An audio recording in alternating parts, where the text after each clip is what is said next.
समुद्र की गहराई से भी ज्यादा गहरा उसमें छुपा रहस्य है। जी हाँ दोस्तों, पृथ्वी का 71% हिस्सा आज भी पूरी तरह रहस्यों से भरा पड़ा है।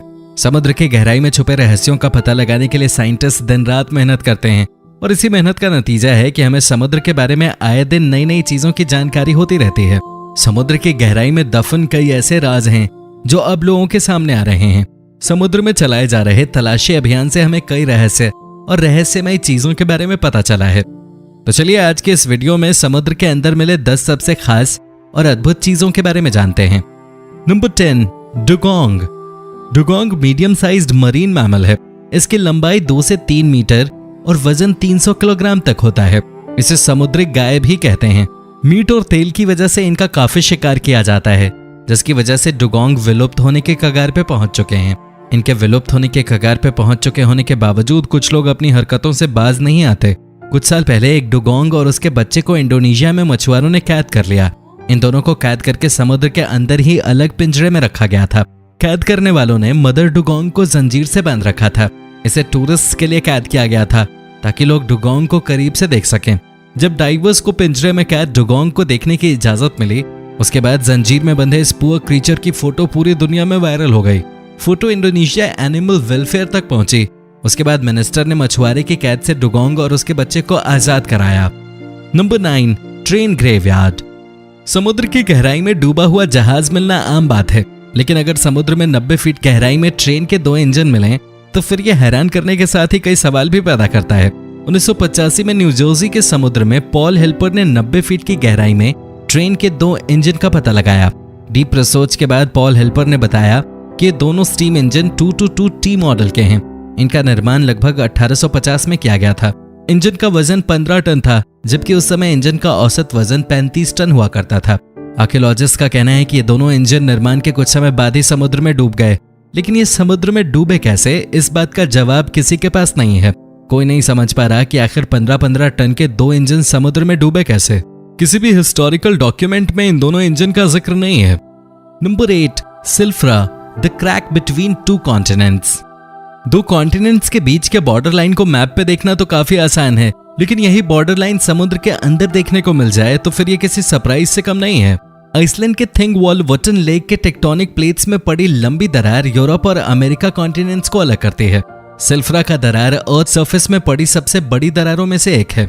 डाइवर्स के लिए इसे एक टूरिस्ट प्लेस बनाया गया है। सिल्फ्रा की गहराई 60 मीटर तक है, लेकिन सेफ्टी को देखते हुए डाइवर्स को 18 मीटर तक ही जाने की इजाजत है।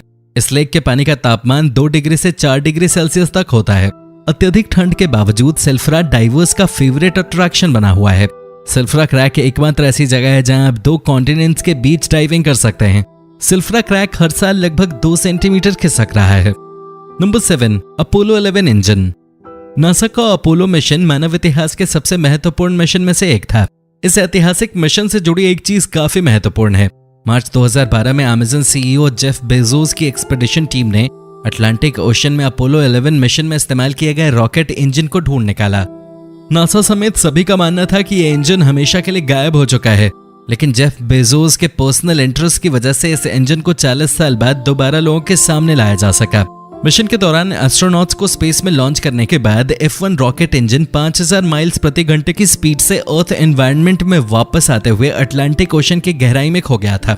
2012 में जब इसे ढूंढने के लिए सर्च ऑपरेशन चलाया गया तब यह इंजन 14,000 फीट की गहराई में मिला। ओशन से निकालकर इसे सियाटल की म्यूजियम में रखा गया है। Number 6, the purple blob. पहली नजर में शायद आपको ये एक बेशकीमती पत्थर लगे, लेकिन आपको बता दें कि ये कोई चमकदार पत्थर नहीं बल्कि लिविंग ऑर्गेनिज्म है। पैसिफिक ओशन की गहराई में साइंटिस्ट ने इस खूबसूरत क्रीचर को ढूंढा है। 2016 में रोबोट की मदद से किए जा रहे सी एक्सप्लोर मिशन के दौरान इस क्रीचर के बारे में पता चला। कुछ साइंटिस्ट इसे नया क्रीचर मान रहे हैं, वहीं कुछ का कहना है कि ये ट्यूनिकेट नाम के समुद्री क्रीचर का छोटा रूप हो सकता है। पॉसिबिलिटी ये भी है कि ये किसी क्रीचर का अंडा हो। आपको क्या लगता है, ये क्या हो सकता है? हमें जरूर बताएं। Number 5, icy finger of death. हम पूरे यकीन के साथ कह सकते हैं कि आपने इस तरह का नेचुरल फिनोमेना कभी नहीं देखा होगा। आइसी फिंगर ऑफ डेथ समुद्र की एक बहुत बड़ी मिस्ट्री है। इस घटना में बर्फ की एक सीधी रेखा पानी को जमाते हुए नीचे की ओर आती है। बर्फ की लाइन जैसे ही समुद्र की गहराई में सतह तक पहुंचती है, यह और तेजी से बढ़ने लगती है और अपने कांटेक्ट में आए सभी जीवों की जान ले लेती है। यही वजह है कि इसे आइसी फिंगर ऑफ डेथ कहा जाता है। सतह पर आते ही इस बर्फ के संपर्क में आने वाले सभी जीव इसी में फंस जाते हैं, जिससे जाल में मछली फंसती है। फंसने के तुरंत बाद ही जीव की मौत हो जाती है। बीबीसी ने इस घटना को अपने कैमरे में कैद किया था। उसके बाद ये पूरी दुनिया में वायरल हो गया। इस फिनोमेना के बारे में साइंटिस्ट का कहना है कि समुद्र के ऊपरी और निचले हिस्से में तापमान में अंतर होने की वजह से बर्फ की लाइन जानलेवा हो जाती है। Number 4, the world's oldest shipwreck. Bulgaria के ब्लैक सी में रिसर्चर्स ने सबसे पुराने जहाज को ढूंढा है। यह जहाज लगभग 2400 साल पुराना है। इसे 2000 मीटर की गहराई में ढूंढा गया। इसे लकड़ी से बनाया गया था और इसकी लंबाई 23 फीट थी। जिस जगह पर यह जहाज डूबा था वहां ऑक्सीजन की काफी कमी है, जिस वजह से लकड़ी से बने होने के बावजूद ये आज भी वेल प्रिजर्व्ड है। अत्यधिक गहराई में होने की वजह से इस जहाज को पूरी तरह से एक्सप्लोर नहीं किया जा सका है और एक्सप्लोरेशन प्रोग्राम आगे बढ़ाने के लिए रिसर्चर्स को एक्स्ट्रा फंड्स की भी जरूरत है। Number 3, the Baltic Sea anomaly. Baltic Sea anomaly समुद्र के बड़े रहस्यों में से एक है। 2011 में सोनार इमेज की मदद से पीटर लिंडबर्ग ने इसे ढूंढा था। पहली नजर में कोई भी इसे आसानी से एलियन शिप मान सकता है। ये एलियन शिप की तरह ही गोल है। इस ऑब्जेक्ट का डायमीटर 200 फीट है। ये किसी भी एंगल से नेचुरल फॉर्मेशन नहीं लगता है, जिस वजह से लोग इसे एलियन शिप मानने लगे। सोनार इमेज मिलने के बाद जब दूसरी टीम इस ऑब्जेक्ट के बारे में पता लगाने गई तो इस ऑब्जेक्ट के पास पहुंचते ही इनके सभी इलेक्ट्रिकल डिवाइसेस ने काम करना बंद कर दिया। उन्हें फोटो और सैंपल के बिना ही वापस आना पड़ा। इस घटना के बाद इसे एलियन शिप मानने वालों के दावों को और बल मिला। हालांकि 2012 में ओशन एक्स की एक टीम उस मिस्टीरियस ऑब्जेक्ट तक पहुंचने में कामयाब रही। उस ऑब्जेक्ट से लिए गए सैंपल की जांच में ग्रेनाइट, नाइस और सैंडस्टोन पाया गया, जिससे ये बात साबित हो गई कि ये एक नेचुरल ऑब्जेक्ट ही है। साइंटिस्ट का कहना है कि ग्लेशियल और पोस्ट ग्लेशियल प्रोसेस की वजह से इसका आकार गोल हो गया। Number 2, SS गेरसोपा।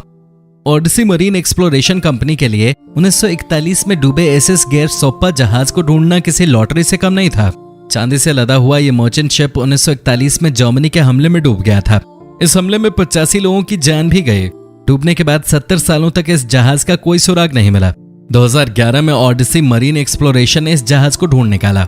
एसएस गेरसोपा समुद्र में 4700 मीटर की गहराई में था। जहाज के साथ ही कंपनी को चांदी का खजाना भी मिल गया। 2011 में एसएस गेरसोपा से मिली चांदी की कीमत $200 मिलियन थी। चूंकि ये जहाज ब्रिटिश सरकार की थी तो चांदी पे भी उन्हीं का हक था। हालांकि ओडिसी मरीन और ब्रिटिश सरकार के बीच हुई डील के मुताबिक 80% चांदी ओडिसी मरीन और सिर्फ 20% ब्रिटिश सरकार को मिलने की बात तय हुई। अब तक एसएस गेरसोपा से 48 टन चांदी निकाली जा चुकी है। Number 1, Antikythera mechanism. Antikythera mechanism को दुनिया का पहला कंप्यूटर माना जाता है। 1901 में रिसर्चर्स ने समुद्र की गहराई में एक एंशिएंट शिप का पता लगाया। इस जहाज से कई प्राचीन चीजें मिली, लेकिन इन सभी में से लकड़ी के बॉक्स में रखे एक सामान ने सभी का ध्यान अपनी ओर खींचा। लाख कोशिशों के बावजूद कोई नहीं बता सका कि आखिर यह है क्या। 1971 में न्यूक्लियर फिजिसिस्ट चार्लम्पोस काराकालोस ने इस ऑब्जेक्ट के एक्सरे और गामा रे इमेज की स्टडी के बाद बताया कि एक कंप्यूटर है जिसे रोमन साइंटिस्ट ने बनाया था। इसका उपयोग एस्ट्रोनॉमिकल इवेंट्स को प्रेडिक्ट करने में किया जाता था। साइंटिस्ट का कहना है कि यह कंप्यूटर लगभग 1800 से 200 साल पुराना है। वीडियो कैसी लगी कमेंट में जरूर बताएं और चैनल को सब्सक्राइब करना न भूलें। धन्यवाद।